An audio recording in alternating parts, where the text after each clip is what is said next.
아이고, 이게 뭔 일이야?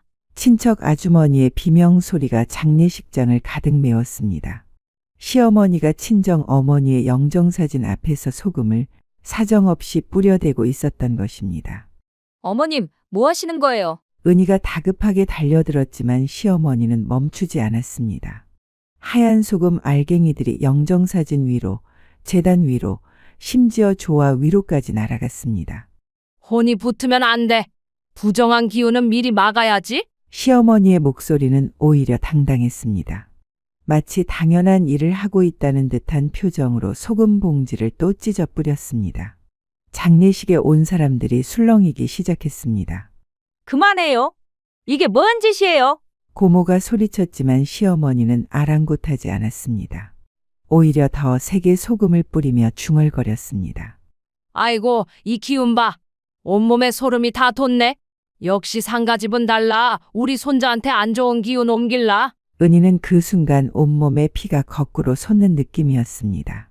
친정어머니가 돌아가신 지 고작 이틀째인데 그 앞에서 이런 짓을. 어머님, 제발 그만하세요. 은희가 시어머니의 팔을 잡으려 했지만 팔을 뿌리치며 더욱 격하게 소금을 뿌렸습니다. 너는 몰라. 죽은 사람 옆에 있으면 그 기운이 산 사람한테 옮겨와. 특히 임신부는 더 조심해야 해. 그래도 이건 아니잖아요. 여긴 우리 엄마 앞이에요. 은희의 목소리가 갈라졌습니다. 눈물이 쏟아질 것 같았지만 참았습니다. 이런 상황에서 울면 안 된다는 생각뿐이었습니다. 장례식장은 순식간에 아수라장이 되었습니다.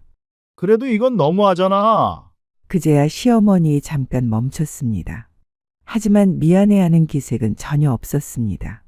오히려 억울하다는 표정이었습니다. 뭐가요?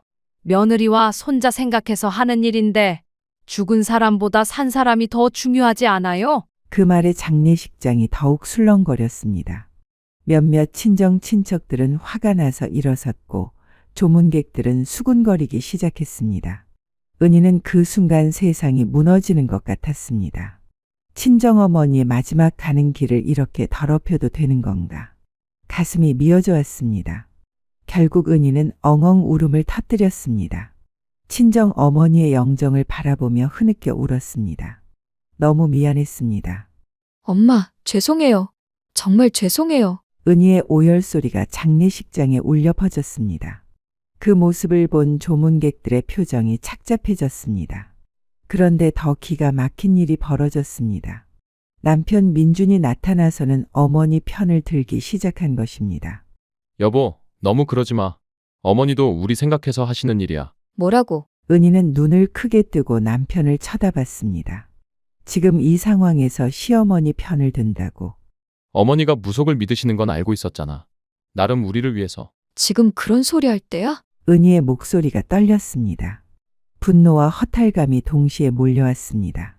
시어머니는 마지막까지 소금을 뿌렸습니다. 그리고 만족스럽다는 표정으로 빈 봉지를 털어냈습니다. 이제야 귀신이 달아나겠네. 너도 여기 오래 있지 말거라. 집에 오기 전에 꼭 소금 뿌리고, 알겠어? 은희는 말문이 막혔습니다. 귀신이라니. 친정어머니를 귀신이라고 했습니다. 어머니, 이제 그만 좀 해요. 민준이 뒤늦게 나서서 시어머니의 팔을 잡으려 했습니다. 민준이 주위를 둘러보며 당황스럽게 말했습니다. 조문객들의 시선이 따가웠습니다. 사람들이 뭘 알아? 무속의 깊은 뜻을 모르면서 함부로 말하는 거야. 시어머니는 소금 봉지를 가방에 집어넣으며 중얼거렸습니다. 에이, 답답해. 좋은 일 해줬는데. 시어머니는 중얼거리며 나가는 모습을 보며 친정 친척들은 혀를 찼습니다. 아이고, 이게 무슨 일이야? 저런 시어머니를 두고 어떻게 살아? 은희는 그 모든 소리가 다 들렸습니다. 얼굴이 화끈거렸습니다. 부끄러웠습니다. 친정어머니 앞에서 이런 망신을 당하다니. 하얀 소금 알갱이들이 영정 앞바닥에 흩어져 있었습니다. 조화 위에도 제단 위에도 소금이 묻어 있었습니다. 내가 치울게.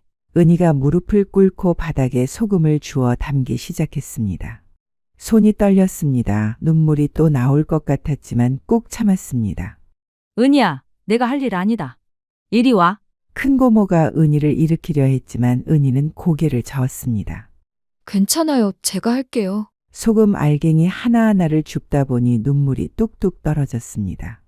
은희는 소금을 다 치우고 나서야 일어났습니다. 영정 속 어머니를 바라봤습니다. 자상하게 웃고 있는 어머니의 모습이 더욱 마음을 아프게 했습니다. 엄마, 저 정말 어떻게 해야 할까요? 그날 밤 은희는 친정어머니의 영정 앞에서 홀로 밤을 새웠습니다. 다른 사람들은 모두 돌아가고 없었습니다. 산모님, 정말 죄송합니다. 의사의 말이 귓가에 맴돌았습니다. 은희는 하얀 병원 침대에 누워 천장을 바라보고 있었습니다. 아무것도 느껴지지 않았습니다. 다리도 배도 심장도 모든 게 마비된 것 같았습니다. 스트레스가 너무 심했던 것 같아요. 임신 3개월인데 이런 일이. 간호사의 위로 섞인 목소리도 멀게만 들렸습니다. 은희는 고개를 돌려 창밖을 바라보았습니다. 비가 줄줄 내리고 있었습니다. 튼튼아, 뱃속에서 꿈틀거리던 작은 생명이 사라진 자리가 너무 공허했습니다.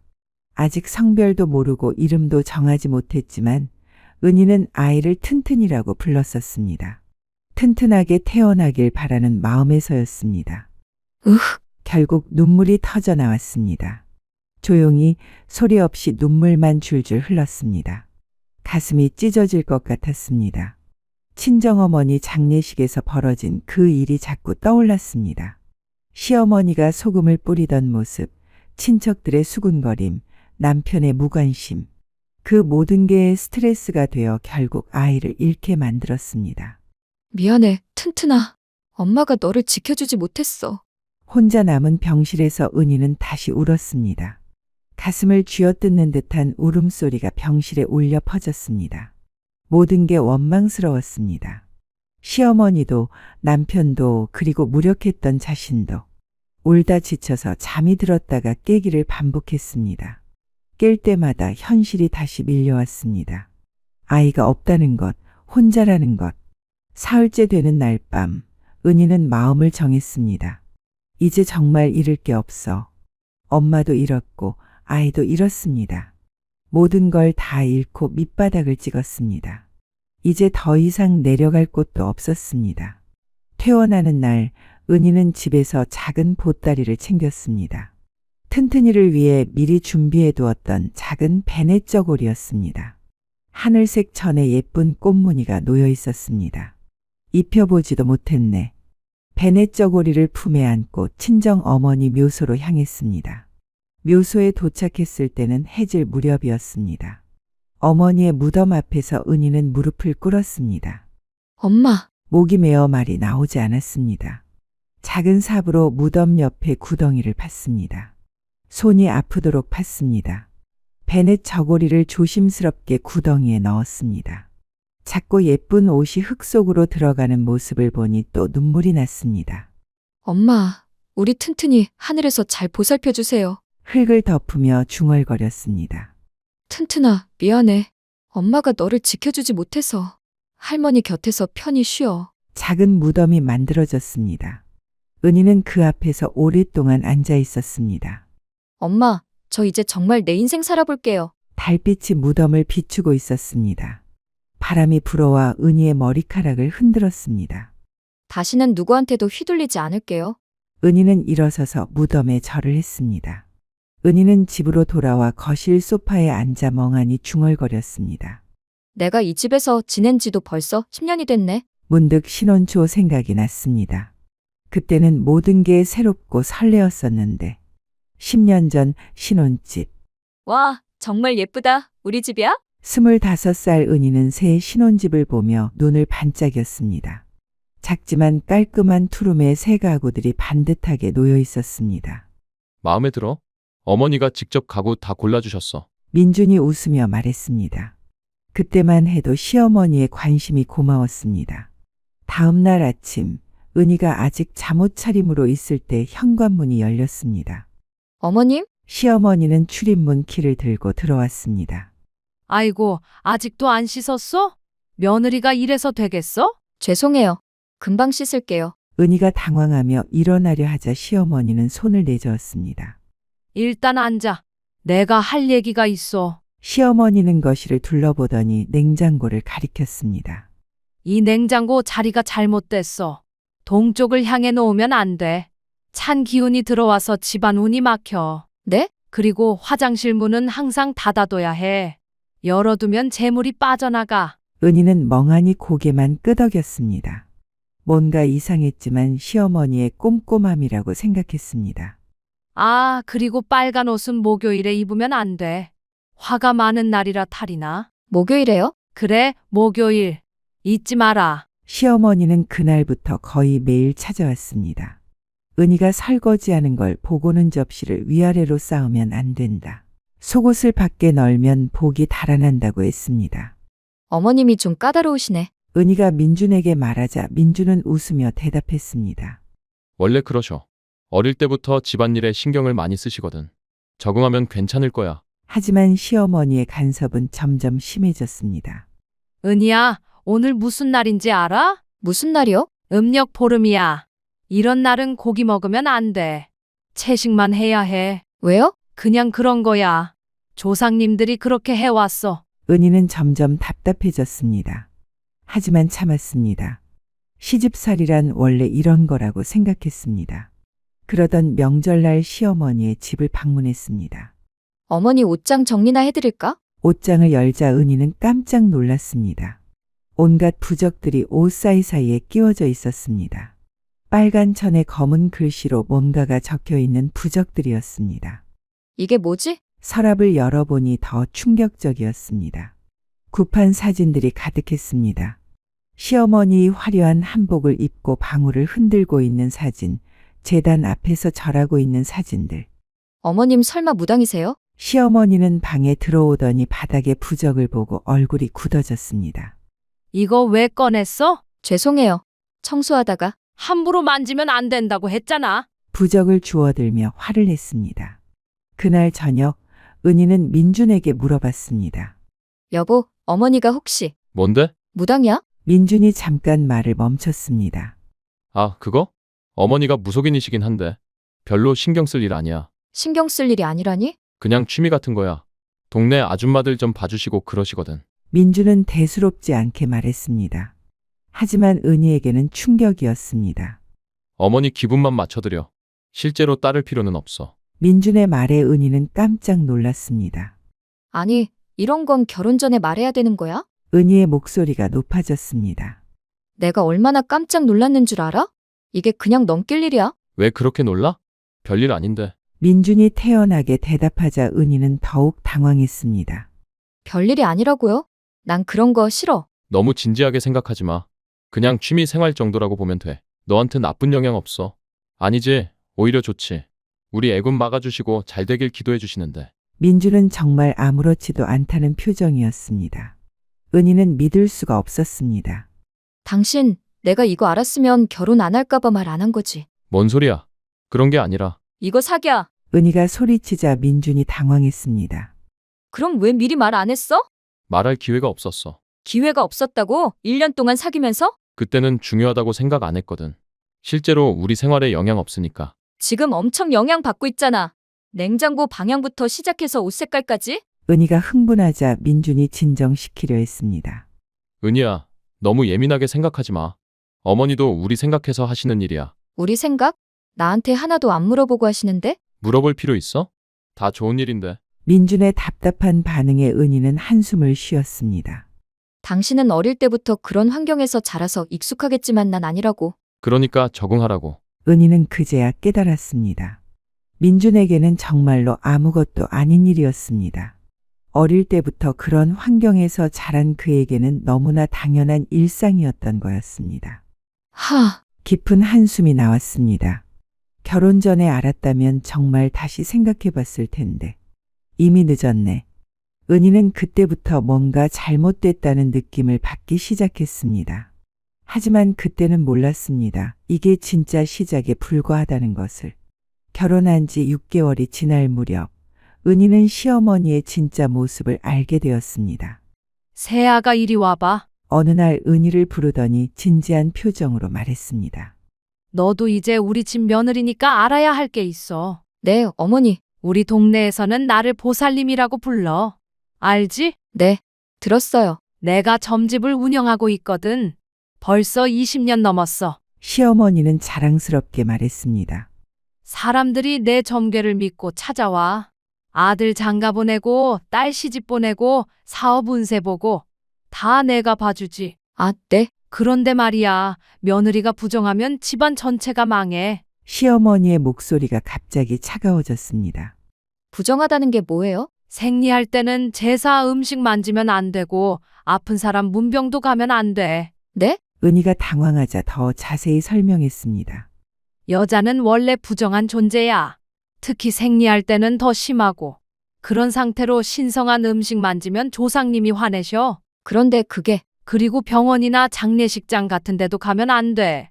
나쁜 기운 묻어와서 우리 집 운이 나빠져. 또 뭐가 있냐면 머리 감는 날도 정해져 있어.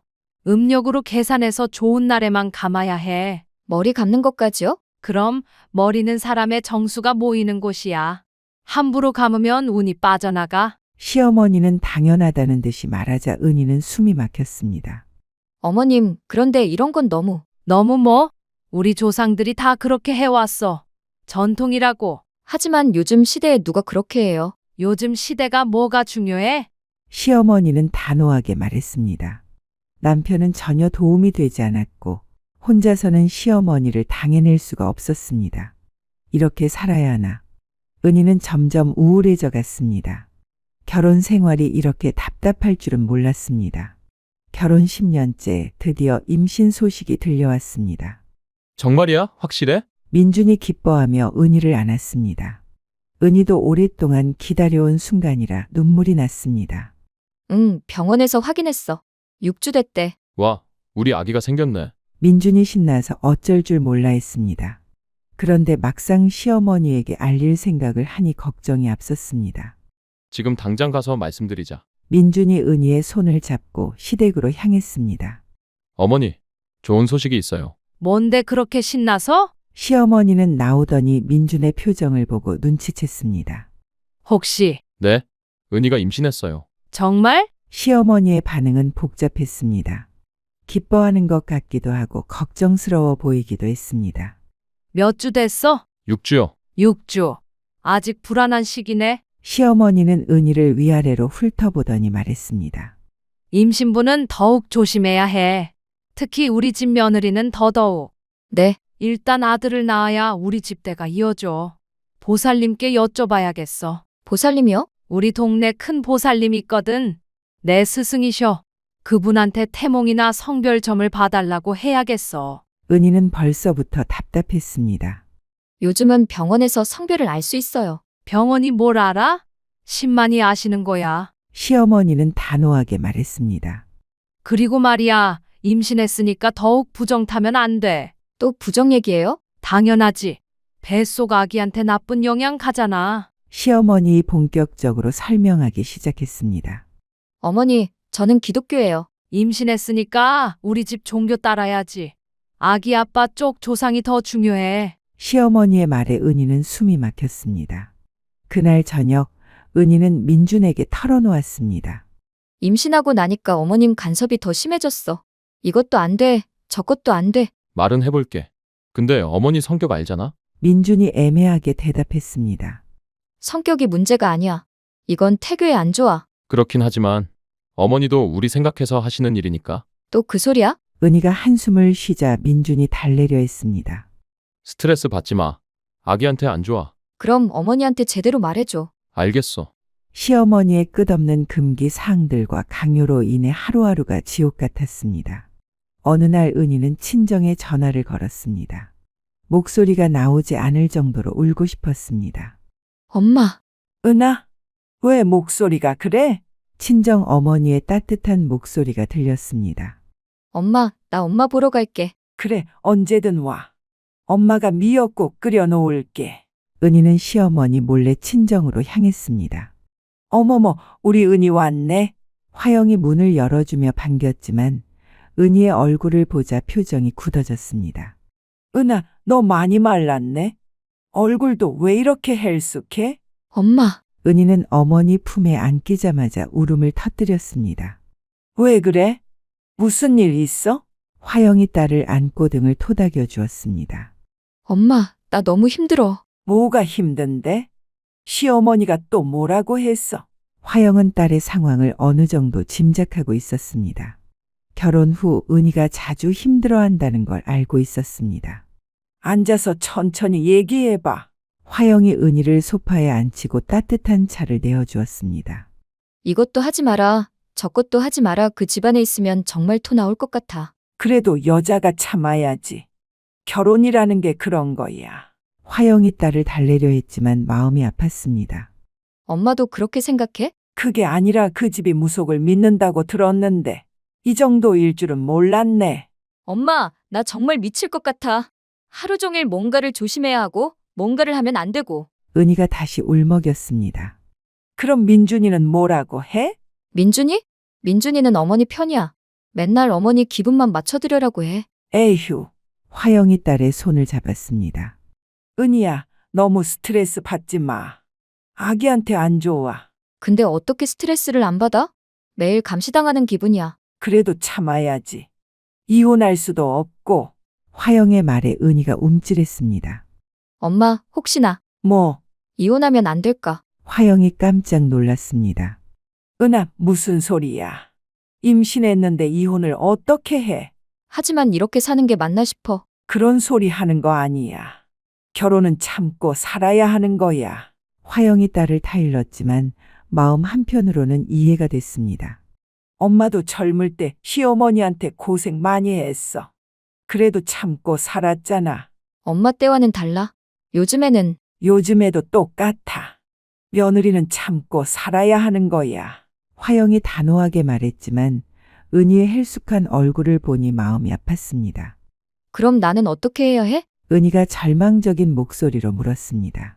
일단 몸부터 챙겨. 너 너무 말랐어. 화영이 딸의 얼굴을 쓸어주었습니다. 미역국 먹고 가. 둘이 함께 식탁에 앉아 미역국을 먹는데 화영이 갑자기 기침을 했습니다. 콜록. 엄마, 왜 그래? 감기야? 아니야. 요즘 목이 좀 칼칼해서. 화영이 손으로 목을 만지며 말했습니다. 병원 가봤어? 병원이 뭐 별거 있겠어? 나이 들어서 그런 거지. 그래도 가봐야지. 요즘 몸이 많이 안 좋다고 했잖아. 은희가 걱정스럽게 말했습니다. 괜찮다고 했잖아. 너나 몸 잘 챙겨. 엄마, 꼭 병원 가봐. 알겠어. 화영이 대수롭지 않게 넘겼습니다. 엄마, 미안해. 요즘 자주 못 와서. 뭐가 미안해? 내가 힘든데. 화영이 딸의 손을 잡았습니다. 너무 힘들면 언제든 집으로 와. 은희는 그날 오후까지 친정에 있으면서 어머니와 오랜만에 편안한 시간을 보냈습니다. 우리 은희, 힘내. 엄마가 항상 너 편이야. 그 말이 은희에게는 세상에서 가장 큰 위로였습니다. 친정 어머니만이 유일하게 자신의 편이었습니다. 집으로 돌아가는 길에 은희는 조금이나마 마음이 가벼워졌습니다. 하지만 집에 들어서자마자 다시 현실이 밀려왔습니다. 어디 갔다 왔어? 시어머니는 날카롭게 물었습니다. 친정에 다녀왔어요. 은희는 또다시 한숨을 쉴 수밖에 없었습니다. 어머니의 따뜻함이 그리워졌습니다. 임신 2개월에 접어든 어느 날 새벽 갑작스럽게 전화벨이 울렸습니다. 여보세요? 은희가 잠결에 전화를 받았습니다. 은아, 큰일 났어. 큰 고모의 다급한 목소리였습니다. 고모, 무슨 일인데요? 네 엄마가 쓰러졌어. 지금 응급실에 있어. 뭐라고요? 은희가 벌떡 일어났습니다. 옆에서 자던 민준도 깨어났습니다. 뇌출혈이래. 빨리 와. 지금 갈게요. 은희가 전화를 끊고 급히 옷을 입기 시작했습니다. 왜 그래? 무슨 일이야? 민준이 졸린 눈을 비비며 물었습니다. 엄마가 쓰러졌어. 뇌출혈이래. 뭐? 정말? 민준도 놀라서 일어났습니다. 빨리 병원 가야 해. 은희가 가방을 챙기려는데 민준이 팔을 잡았습니다. 잠깐, 은희야. 왜? 빨리 가야 해. 아니, 그게 아니라 어머니한테 말씀드려야 하지 않을까? 지금 그런 게 중요해? 은희가 현관문으로 향하는데 갑자기 시어머니가 나타났습니다. 무슨 소란이야? 아, 어머니. 은희 친정어머니가 쓰러지셔서. 민준이 설명하자 시어머니의 얼굴이 굳어졌습니다. 뭐? 상가집에 가겠다고? 상가집이 아니라 병원이에요. 은희가 반박했습니다. 병원이든 어디든 산모가 그런 데 가면 안 돼. 부정타잖아. 특히 응급실은 더 위험해. 죽을 뻔한 사람들 기운이 가득한 곳이야. 어머님, 지금 그런 소리 할 때예요? 은희의 목소리가 떨렸습니다. 그런 소리가 아니라 우리 손자 생각해야지. 비켜주세요. 안 돼. 절대 못 가. 민준이 은희의 어깨를 잡으려 하자 은희가 뿌리쳤습니다. 손대. 은희야, 은희가 민준을 쏘아봤습니다. 그럼 당신이 가서 소식 전해줘. 내가. 응, 당신이라도 가서 어머니 상태 확인해줘. 하지만 나도 직장 있고 내일 출근해야 되는데. 민준의 대답에 은희는 말문이 막혔습니다. 당신도 못 간다고. 아니, 그게 아니라 내일 가면 안 될까? 내일 지금 응급실에 계신데? 저는 누구 며느리이기 전에 엄마 딸이에요. 그때 전화벨이 또 울렸습니다. 은희가 급히 받았습니다. 은아, 어디야? 빨리 와. 고모의 목소리가 더욱 다급했습니다. 고모, 지금 갈게요. 결국 은희는 나갔습니다.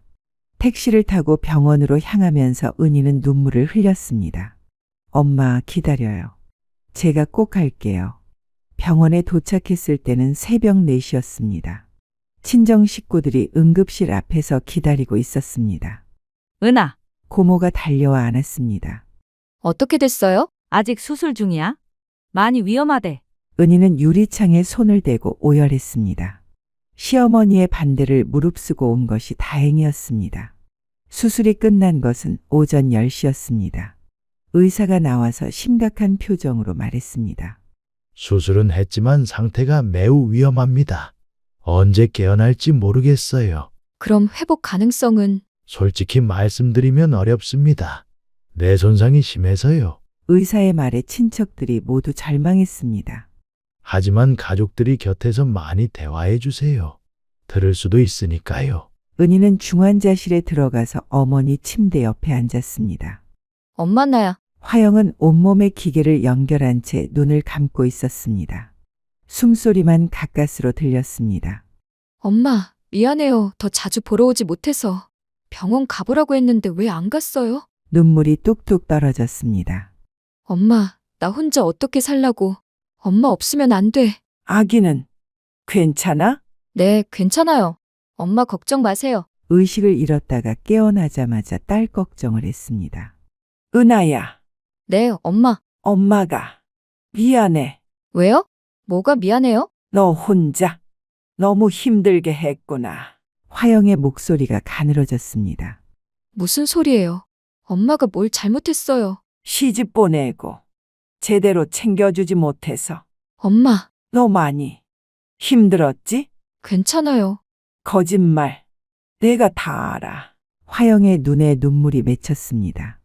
시어머니가 너무 심하게 굴어도 엄마가 별로 도움이 안 됐지? 그런 거 아니에요. 아니야.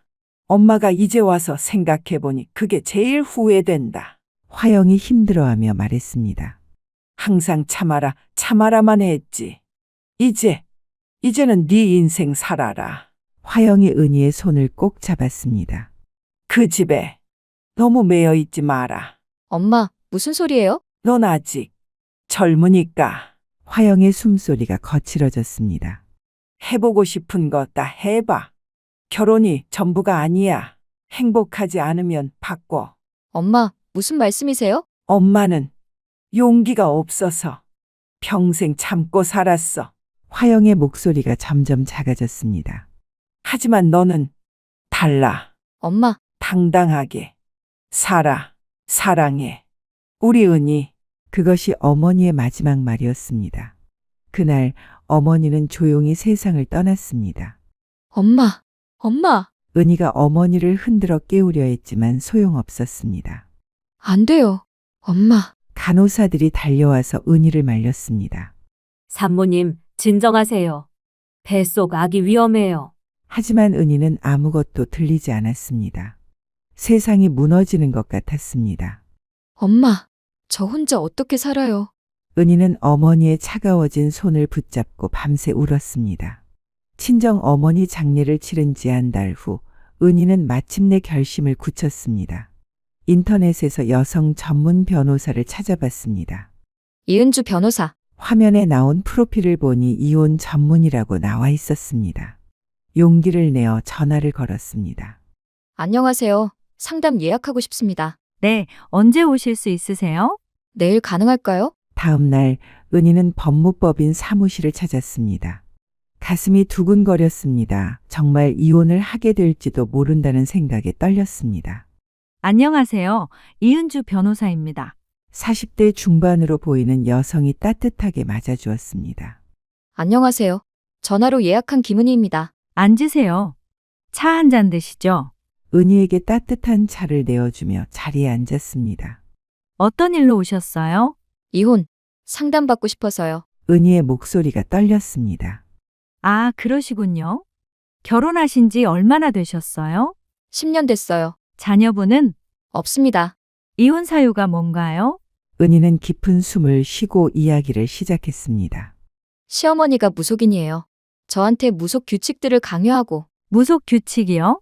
네, 생리할 때는 제사 음식 못 만지게 하고 병원도 못 가게 하고, 은희가 그동안 겪었던 일들을 차근차근 설명했습니다. 임신했을 때는 더 심했어요.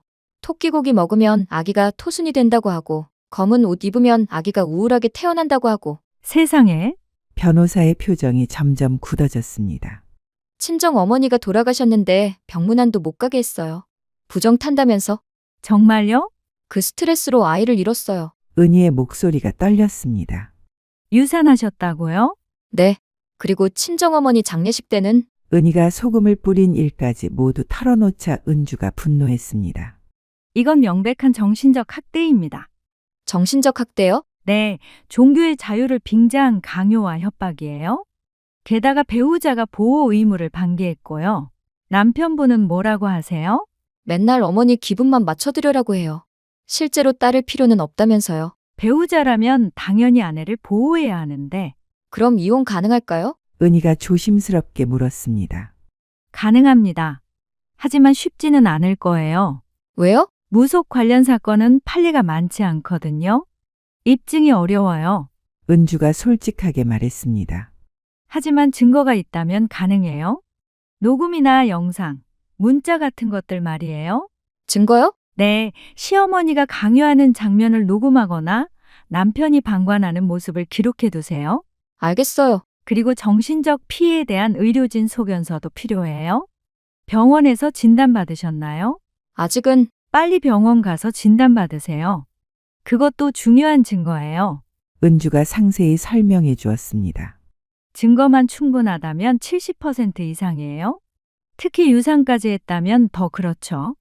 은희는 조금 안심이 됐습니다. 위자료는 얼마나 받을 수 있을까요? 상황을 보면 5천만 원에서 1억 원 정도 예상됩니다. 그렇게 많이요? 정신적 학대가 10년간 지속됐으니까요. 충분히 받을 수 있어요.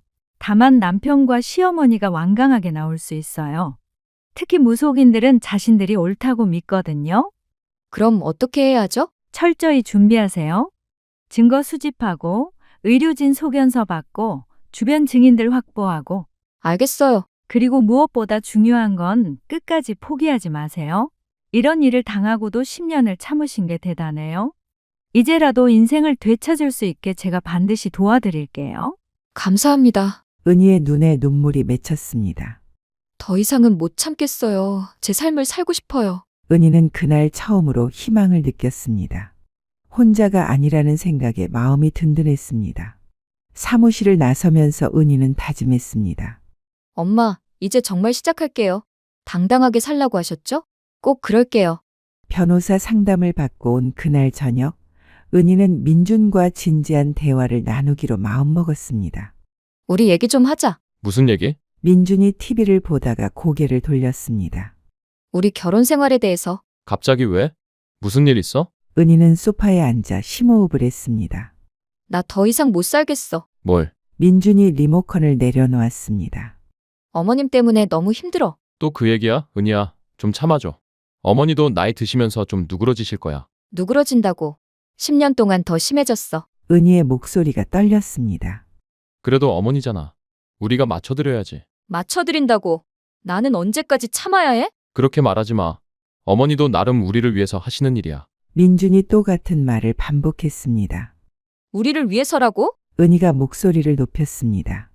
친정 엄마 병문안도 못 가게 한 게 나를 위해서라고? 그건 내가 임신부였으니까. 그 스트레스로 우리 애도 잃었어. 그건 어쩔 수 없었던 일이야. 10년 동안 참았어. 정말 한계야? 그럼 어떻게 하자는 거야? 민준이 짜증난다는 표정을 지었습니다. 당신은 어머니와 나 둘 중에 누굴 택할 거야? 왜 그런 식으로 몰아가? 몰아간다고. 선택하라는 거야. 둘 다 소중한 사람인데 왜 선택해야 해? 민준이 화를 냈습니다. 소중하다고.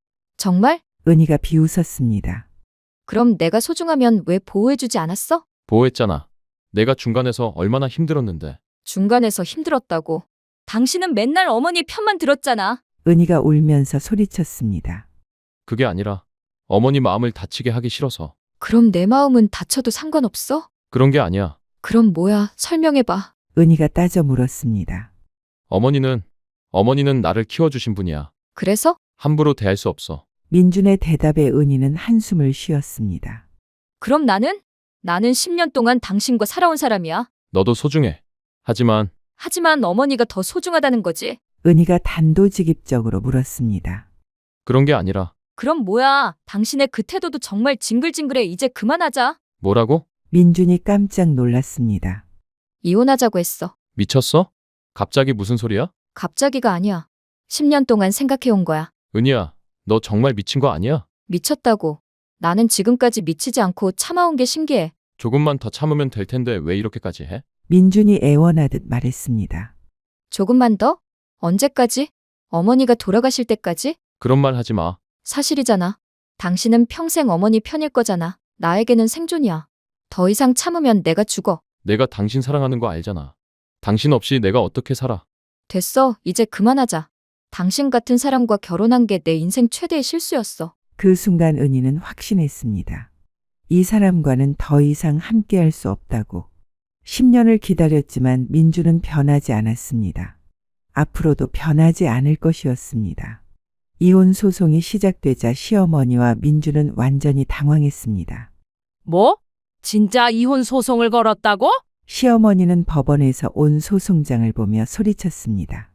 어머니, 진정하세요. 민준도 얼굴이 새파랗게 질렸습니다. 며느리가 미쳤어. 정말 미쳤다고. 소송장을 바닥에 던지며 분노했습니다. 10년 동안 키워준 은혜도 모르고. 어머니, 일단 변호사부터 구해야겠어요. 민준이 급하게 변호사를 알아보기 시작했습니다. 한편 시어머니는 동네 사람들에게 은희의 악담을 퍼뜨리기 시작했습니다. 그 며느리가 얼마나 못된 년인지 몰라요. 무슨 일인데 그래요? 이혼 소송을 걸었어요. 시어머니한테. 세상에, 왜요? 내가 뭘 잘못했다고. 며느리 좋으라고 한 일인데. 시어머니는 억울하다는 표정으로 말했습니다. 요즘 며느리들이 버릇이 없어졌어요. 그러게 말이에요. 동네 아줌마들이 맞장구를 쳤습니다. 하지만 소송이 본격적으로 시작되자 상황이 달라졌습니다. 첫 번째 재판날 법정에 모인 사람들 앞에서 은희의 변호사가 입을 열었습니다. 재판장님, 피고인 시어머니 씨는 10년간 원고를 정신적으로 학대해 왔습니다. 구체적으로 어떤 학대인가요? 판사가 물었습니다. 종교적 신념을 강요하며 원고의 인격권을 침해했습니다. 증거를 제출하겠습니다. 은주가 녹음 파일을 재생했습니다. 며느리가 부정하면 집안 전체가 망해. 생리할 때는 제사 음식 만지면 안 되고. 시어머니의 목소리가 법정에 울려 퍼졌습니다. 방청석에서 탄식이 터져 나왔습니다. 아이고, 시대가 어느 시대인데. 이 부분에서 방청석이 술렁거렸습니다. 민준의 변호사가 반박했습니다. 재판장님, 이것은 종교적 신념에 따른 것으로. 종교의 자유는 인정하지만 타인에게 강요할 권리는 없습니다. 판사가 단호하게 말했습니다. 증거가 더 있습니다. 은주가 또 다른 녹음을 재생했습니다. 절대 안 돼. 우리 손자한테 무슨 일 생기면 어떻게 할 거야? 친정 어머니가 위급할 때 병원 가는 것을 막는 시어머니의 목소리였습니다. 내가 누구 며느리이기 전에 누구 딸이에요. 엄마가 죽어가는데 어떻게 못 가게 해요? 은희의 절규하는 목소리까지 녹음되어 있었습니다. 그리고 이 스트레스로 인해 원고는 유산까지 했습니다. 은주가 의료 기록을 제출했습니다. 임신 3개월의 유산. 원인은 극심한 스트레스입니다. 판사가 서류를 살펴봤습니다. 시어머니는 벌떡 일어났습니다. 저는 며느리를 위해서 한 일이에요. 조용히 하십시오. 무속은 우리 조상들의 전통이고 며느리가 복받기를 바라서 한 일인데 왜 이렇게 나쁘게 말하나요? 시어머니는 목소리를 높였습니다. 피고인께서는 본인의 종교적 신념을 배우자에게 강요했습니다. 이는 명백한 인격권 침해입니다. 판사가 시어머니의 주장을 일축했습니다. 하지만 재판장님, 시어머니의 변호사가 변명하려 했지만 판사가 손을 들었습니다. 종교나 신념을 타인에게 강요할 권리는 누구에게도 없습니다. 피고인 민준 씨 배우자 보호 의무에 대해 어떻게 생각하십니까? 저는 중간에서 힘들었습니다. 중간에서 힘들었다는 것이 배우자를 보호하지 않은 이유가 됩니까? 그게 아니라 어머니도 나름 우리를 위해서 배우자가 정신적 고통을 호소할 때 적절한 조치를 취했습니까? 판사의 날카로운 질문에 민준이 말을 못했습니다. 대답하십시오. 저는 어머니 기분만 맞춰달라고 했습니다. 그 말에 방청석이 술렁거렸습니다. 배우자보다 어머니가 더 중요했다는 말입니까? 그런 게 아니라 그럼 뭡니까? 민준이 대답하지 못했습니다. 판사가 계속 판결문을 읽었습니다. 특히 원고의 친정어머니가 위급한 상황에서 병문안을 막은 것은 매우 심각한 문제입니다. 방청석에서 고개를 끄덕이는 사람들이 보였습니다.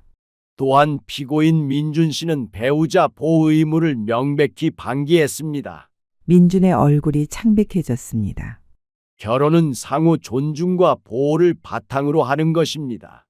한쪽의 일방적인 희생을 강요하는 것은 결혼의 본질에 어긋납니다. 판사의 목소리가 법정에 울려 퍼졌습니다. 따라서 본 재판부는 은희가 숨을 멈췄습니다. 배우자의 지속적인 정신적 학대와 돌봄 의무의 명백한 방기를 인정합니다. 이혼을 인용합니다. 그 순간 은희의 눈에서 눈물이 흘렀습니다. 하지만 슬픈 눈물이 아니었습니다. 위자료는 8천만 원으로 정합니다. 이상으로 판결을 마칩니다. 판사가 법정을 나가자 은희는 그제야 실감했습니다. 이겼다. 정말 이겼어. 은주가 은희를 안았습니다. 축하해요. 정말 잘 싸우셨어요. 감사합니다. 변호사님 덕분이에요. 은희가 울먹이며 말했습니다. 법정을 나오면서 은희는 처음으로 자유를 느꼈습니다. 자유. 이게 자유구나. 더 이상 누구의 눈치도 보지 않아도 되었습니다.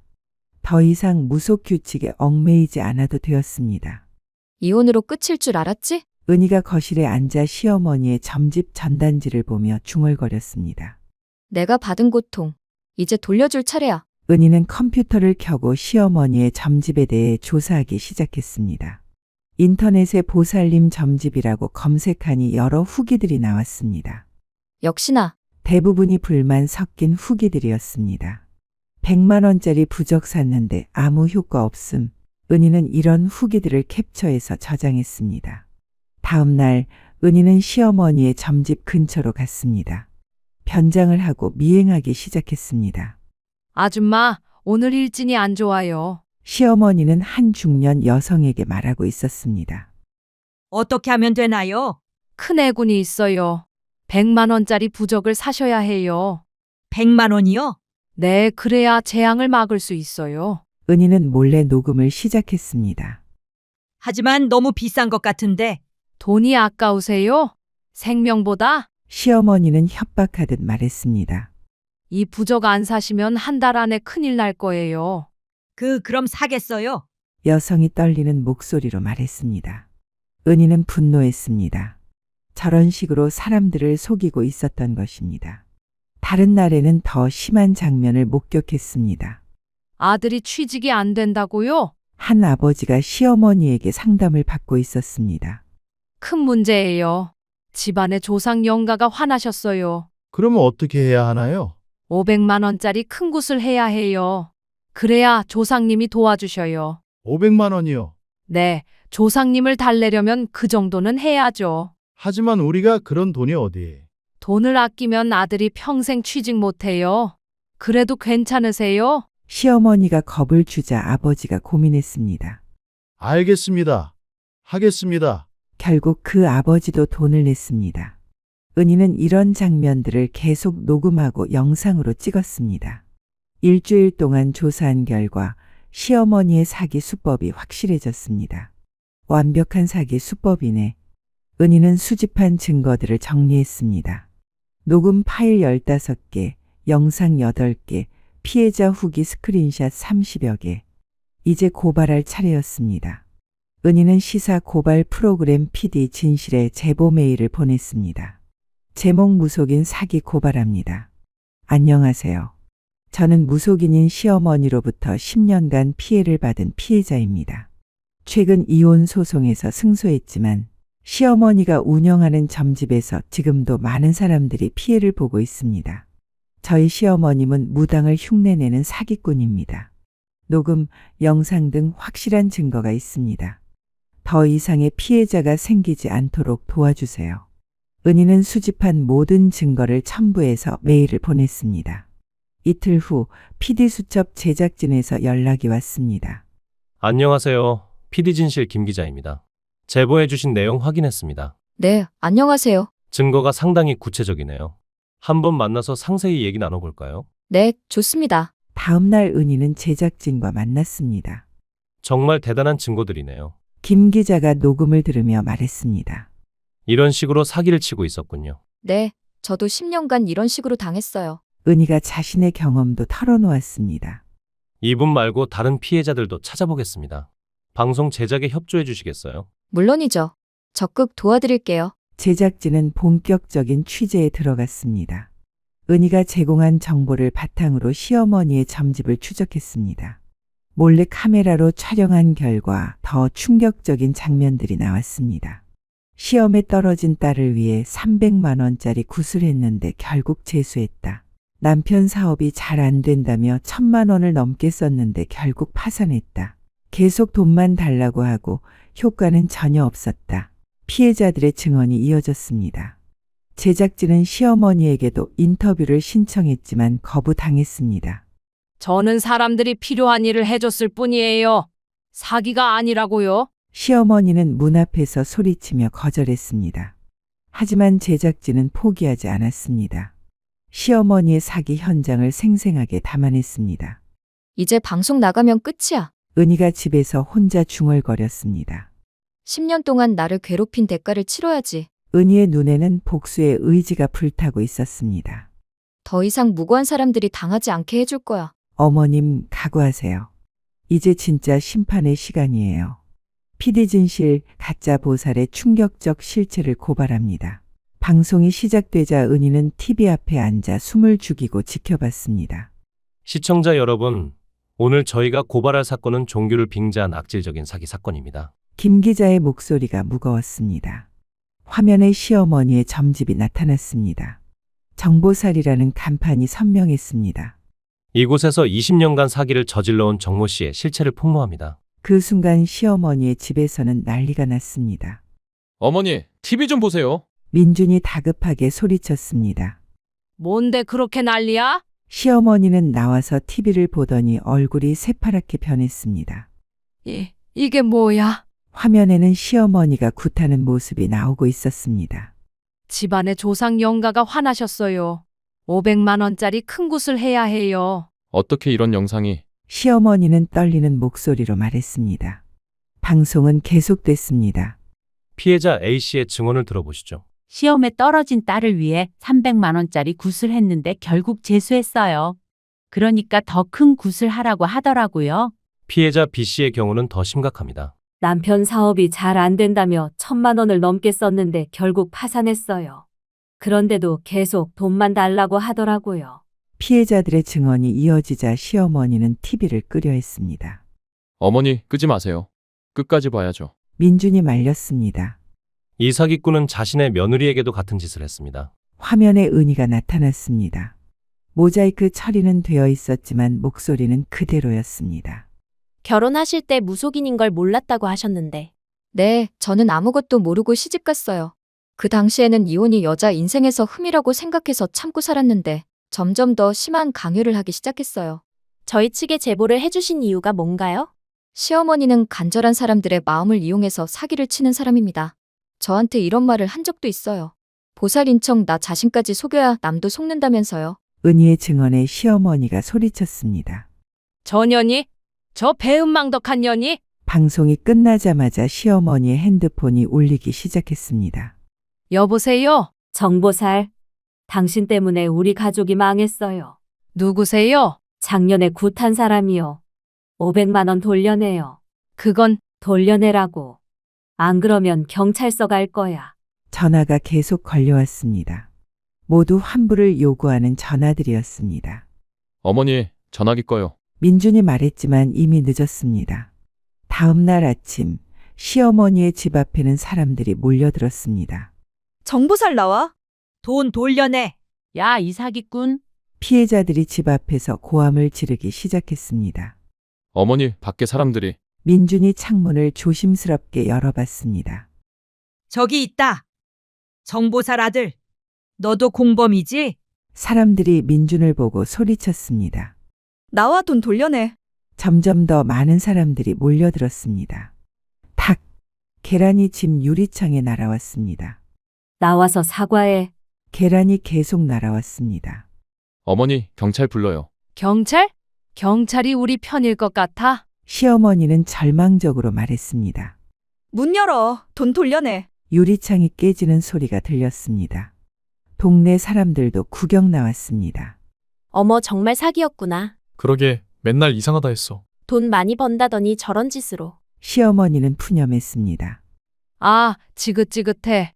시험 떨어져 놓고는 보살님이 점괘 잘못 봤다며 난리야. 공부를 안 하니까 떨어진 거지. 내 탓이야? 시어머니는 여전히 자신의 잘못을 인정하지 않았습니다. 사업 망한 것도 본인들이 무능해서지. 구 탓이야? 어머니, 뭐야? 사실이잖아. 더 이상 이 동네에서는 살 수 없었습니다. 어머니, 이사 갈 준비해요. 이사? 여기서는 못 살아요. 멀리 가야겠어요. 민준의 말에 시어머니는 한숨을 쉬었습니다. 결국 그들은 먼 타지로 이사를 갈 수밖에 없었습니다. 그 소식을 들은 은희는 만족스러워했습니다. 결국 저렇게 돌려받는구나. 어머님은 끝까지 잘못을 인정 안 하고 살겠지. 서울에서 200km 떨어진 작은 시골 도시. 시어머니와 민준은 낡은 옥탑방 하나를 겨우 구했습니다. 어머니, 여기서 지내셔야 해요. 민준이 좁은 옥탑방을 바라보며 한숨을 쉬었습니다. 10평도 안 되는 공간에 화장실과 부엌이 붙어 있는 원룸이었습니다. 이게 뭐야? 내가 이런 데서 살아야 해? 어쩔 수 없어요. 지금 우리 상황에. 민준도 마음이 무거웠습니다. 위자료 8천만 원을 지급하고 나니 집도 팔아야 했습니다. 내가 뭘 잘못했다고 이런 꼴을 당해야 해? 첫날 밤 시어머니는 딱딱한 바닥에 이불을 깔고 누웠습니다. 아이고, 허리야. 예전에 쓰던 고급 침대가 그리웠습니다. 어머니, 참으세요. 나중에 형편이 나아지면. 나중에 언제? 민준은 새로운 일자리를 구하려 했지만 쉽지 않았습니다. 죄송합니다. 저희는 경력이 단절된 분은 혹시 방송에 나온 분 아니세요? 면접관들이 의심의 눈길을 보냈습니다. 아닙니다. 다른 사람이에요. 민준이 부인했지만 믿어주지 않았습니다. 결국 민준은 공장에서 일당 6만 원짜리 일자리를 구했습니다. 저녁에 민준이 돌아오면 둘이서 라면을 끓여 먹었습니다. 아, 지긋지긋해. 난 정말 잘못한 게 없다니까. 그 방송사 고소해야겠어. 시어머니는 여전히 푸념했습니다. 하지만 아무도 들어주지 않았습니다. 이제 그녀는 그저 좁은 옥탑방에서 라면을 먹으며 지내는 평범한 노인일 뿐이었습니다. 이혼 판결이 확정된 지 6개월 후 혼자 살기 시작한 새 아파트에서 은희는 매일 무엇을 할지 고민했습니다. 이제 정말 내 인생을 살아야 하는데. 10년 동안 억압받았던 삶에서 벗어나니 오히려 막막했습니다. 뭘 하며 살지? 거울 속 자신을 바라보며 은희는 중얼거렸습니다. 어느 날 동네를 산책하다가 임대 안내문이 붙은 작은 상가를 발견했습니다. 카페, 어떨까? 문득 그런 생각이 들었습니다. 사람들이 편안하게 쉴 수 있는 공간을 만들고 싶다는 마음이었습니다. 어떤 이름이 좋을까? 문득 친정어머니가 생각났습니다. 은하당. 자신의 이름 은과 어머니 이름 화영에서 한 글자씩 따서 지었습니다. 인테리어는 직접 했습니다. 돈을 아끼기 위해서도 있었지만 무엇보다 자신의 손으로 만들고 싶었습니다. 10년 만에 처음으로 내가 원하는 일을 하는 거야. 벽을 칠하며 은희는 뿌듯했습니다. 따뜻한 아이보리색 벽, 중고로 산 가구에 직접 페인트를 칠했습니다. 이렇게 예뻐지네. 하나하나 정성스럽게 꾸며갔습니다. 카페 한쪽 벽에는 친정 어머니의 사진을 걸었습니다. 생전에 가장 밝게 웃고 있던 모습이었습니다. 드디어 오픈 날이 되었습니다. 은하당 카페 오픈. 작은 현수막을 걸고 혼자서 문을 열었습니다. 첫 손님은 동네 할머니였습니다. 어머, 여기 카페 생겼네. 네, 안녕하세요.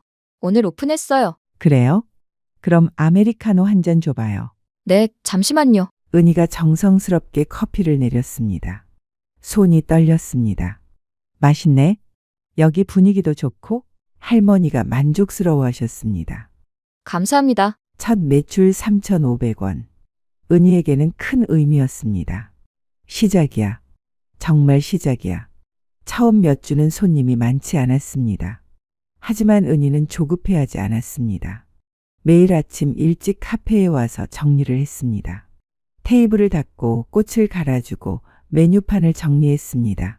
근처 병원에서 일하는 간호사들이 자주 왔습니다. 사장님, 여기 정말 마음이 편해져요. 그래요? 네, 다른 카페들은 너무 시끄럽거나 바쁘거나 한데 여기는 정말 쉴 수 있어요. 은희가 원했던 반응이었습니다. 은희가 카페를 오픈한 지 얼마 되지 않았을 때였습니다. 그때는 엄청 더운 여름이었습니다. 후, 은희는 에어컨을 틀어놓고도 땀이 날 정도로 무더운 날씨에 시원한 물을 마시며 컵을 닦고 있었습니다.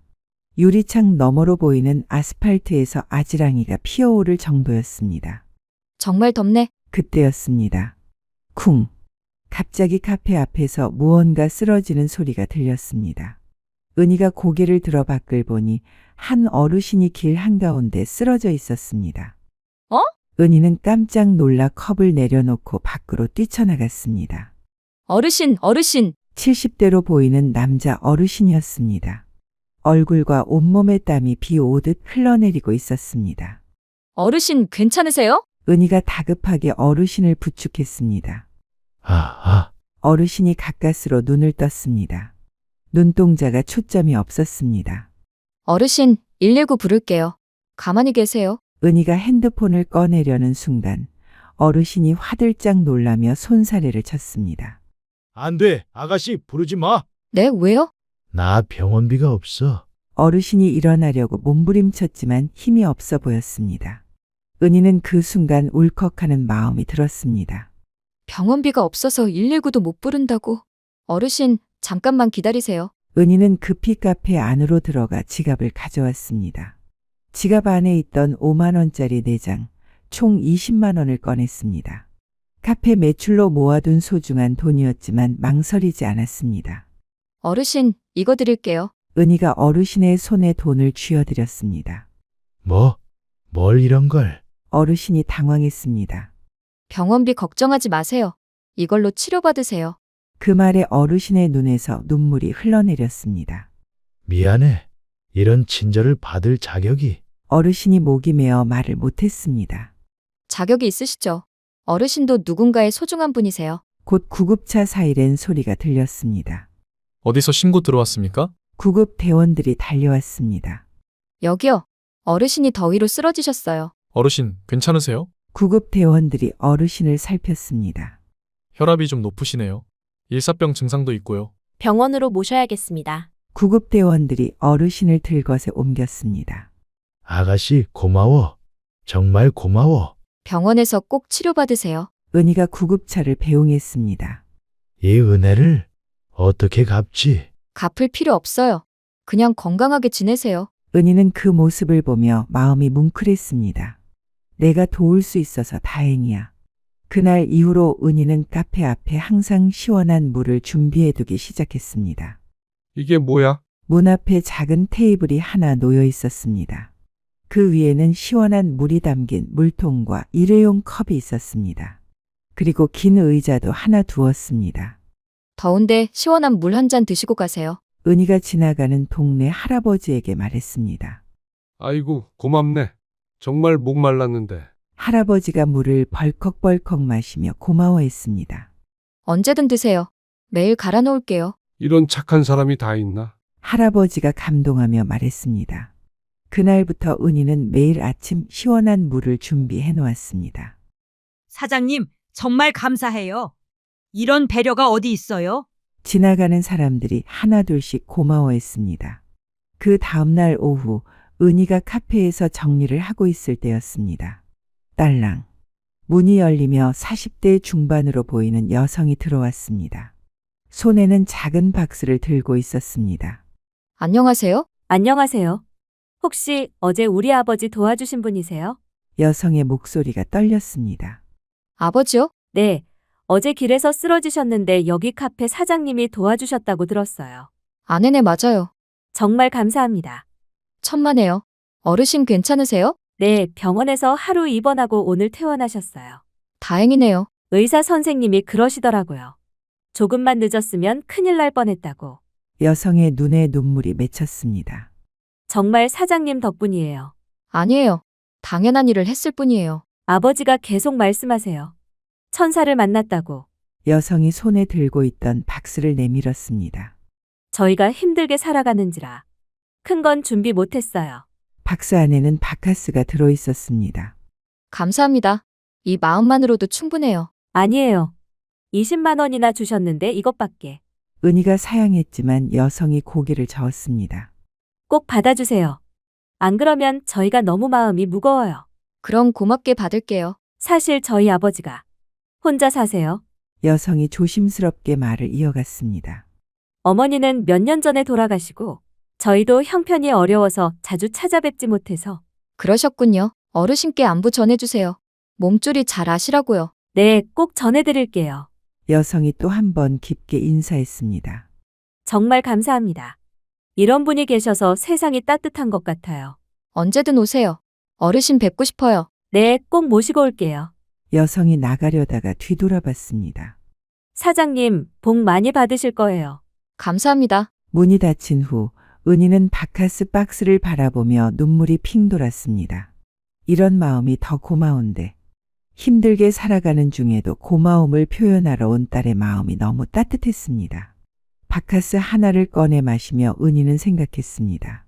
내가 작은 도움을 줬을 뿐인데 이렇게 고마워해 주시다니. 어느 날은 직접 만든 빵을 나눠주기도 했습니다. 어머니, 이거 드세요. 혼자 사는 동네 할머니에게 직접 구운 식빵을 드렸습니다. 아이고, 이걸 어떻게 받아? 많이 만들어서요. 드시고 기운 내세요. 고맙다. 정말 고마워. 은희의 마음씨에 감동한 사람들은 점점 카페를 많이 찾게 되었습니다. 여기 사장님 정말 착하시더라. 입소문이 나기 시작했습니다. 동네에서 유명한 카페가 되었습니다. 하지만 유명해진 이유가 특별했습니다. 커피 맛도 좋지만 마음이 편해져요. 사장님이 따뜻하셔서 그런가 봐요. 정말 쉴 수 있는 곳이에요. 굳이 뭘 사지 않더라도 잠시 쉬었다 갈 수 있는 곳이었습니다. 사장님, 오늘은 돈이 없어서. 한 학생이 미안해하며 말했습니다. 괜찮아요. 그냥 앉아 계세요. 정말요? 네, 물도 드시고 편히 쉬세요. 감사합니다. 335 모여서 편하게 쉴 수 있는 카페였습니다. 여름에는 동네 어르신들이 와서 시원한 곳에서 쉬어가셨습니다. 겨울에는 추위에 떠는 사람들이 잠시 들러 몸을 녹여갔습니다. 어서 오세요. 따뜻한 차 드릴까요? 아니에요. 잠시만 있다 갈게요. 그래도 차 한 잔은 드셔야죠. 은희가 따뜻한 생강차를 내어주었습니다. 모두가 은화당에서 잠시나마 평안을 찾았습니다. 은희는 매일 꽃을 다듬고 손님들에게 차를 내오며 누군가에게는 안식이 되어주는 사람이 되었습니다. 오늘도 좋은 하루였네. 테이블을 닦으며 혼자 중얼거렸습니다. 내일도 많은 분들이 편안함을 찾아가시길. 은희의 하루는 그렇게 마무리되었습니다. 누군가에게 위로가 되어주는 하루, 자신도 함께 치유되는 하루였습니다. 오늘 준비한 이야기는 여기까지입니다. 모든 여성들이 은희처럼 당당하게 자신의 이름으로 살아갈 수 있기를 바라며 이야기를 마무리합니다. 감사합니다.